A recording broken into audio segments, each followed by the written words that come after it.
সকলকে স্বাগতম জানাচ্ছি কুকিং ব্লগের আরেকটি রেসিপিতে। মিনি মাছের তত্তরা অথবা ভুনা রান্নার রেসিপিটি সম্পূর্ণ দেখার অনুরোধ রইল। প্রথমে আমি মাছটাকে কাটার পর ভালো করে লবণ দিয়ে ধুয়ে নিয়েছি। চলে আসছি মূল রান্নায়। চুলাটা অন করে একটি পাত্র বসিয়ে দিয়ে দিয়েছি পরিমাণ মতো সরিষা তেল। তেল গরম হওয়ার পর দিয়ে দিয়েছি লবণ, হলুদ, সামান্য লঙ্কার গুঁড়া দিয়ে ম্যারিনেট করা মাছ।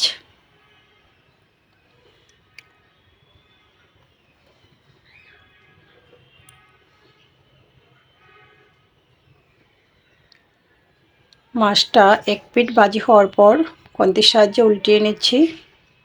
তো এতটা কড়া করে ভাজবো না।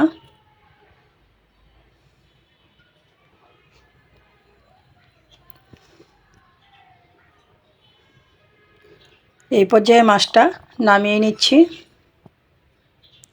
একই পাত্রে দিয়ে দিয়েছি কুচি করে রাখা পেঁয়াজ, আরও খানিকটা তেল। চামচের সাহায্যে নাড়াচাড়া করে নিচ্ছি। পেঁয়াজটা ব্রাউন কালার হওয়ার পর দিয়ে দিয়েছি পরিমাণ মতো পেঁয়াজ বাটা। আবারও নাড়াচাড়া করে নিচ্ছি।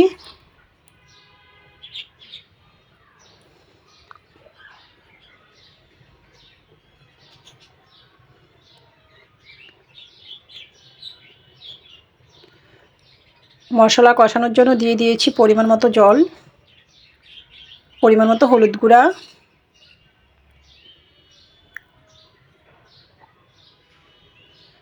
লঙ্কাটাকে বেটে নিয়েছি, আজ বাটা মরিচ দিয়ে রান্না করছি। পরিমাণ মতো মরিচের বাটা, আবারও নাড়াচাড়া করে নিচ্ছি। স্বাদ মতো কাঁচা লঙ্কা দিয়েছি। ছোটো চামচে 1 চামচ পরিমাণ ধনিয়ার গুঁড়া দিয়েছি। তো আবারও নাড়াচাড়া করে নিয়েছি। মশলা থেকে যখন তেল ছেড়ে দিয়েছে এই পর্যায়ে আমি দিয়ে দিয়েছি পরিমাণ মতো গ্রেভি। চামচের সাহায্যে গ্রেভিটা নাড়াচাড়া করে নিয়েছি। এই পর্যায়ে ঢাকনাটা দিয়ে দেব।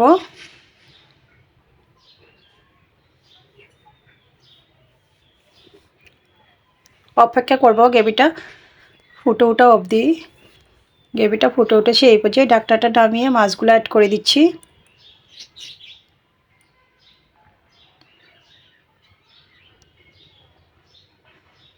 নাড়াচাড়া করে নিয়েছি।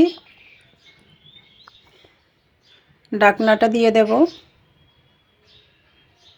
ফিরে আসছি খানিকক্ষণ পর। লবণটা দিতে মিস হয়ে গিয়েছিল, লবণটা দিয়ে দিয়েছি। আবারও ঢাকনাটা দিয়ে দিয়েছি।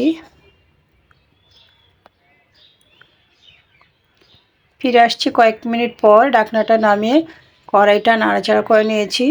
দিয়ে দিচ্ছি উপর থেকে কুচি করে রাখা ধনিয়া পাতা। ধনিয়া পাতা দেওয়ার সাথে সাথে ঢাকনাটা দিয়ে চুলাটা বন্ধ করে দিয়েছি। তো রেডি হয়ে গিয়েছে আমার মিনি মাছের তত্তরা অথবা মিনি মাছের ঝাল রান্নার রেসিপিটি ভালো লাগলে আমার ফেসবুক পেজটা ফলো এবং ইউটিউব চ্যানেলটা সাবস্ক্রাইব করে সাথেই থাকুন। সকলকে ধন্যবাদ।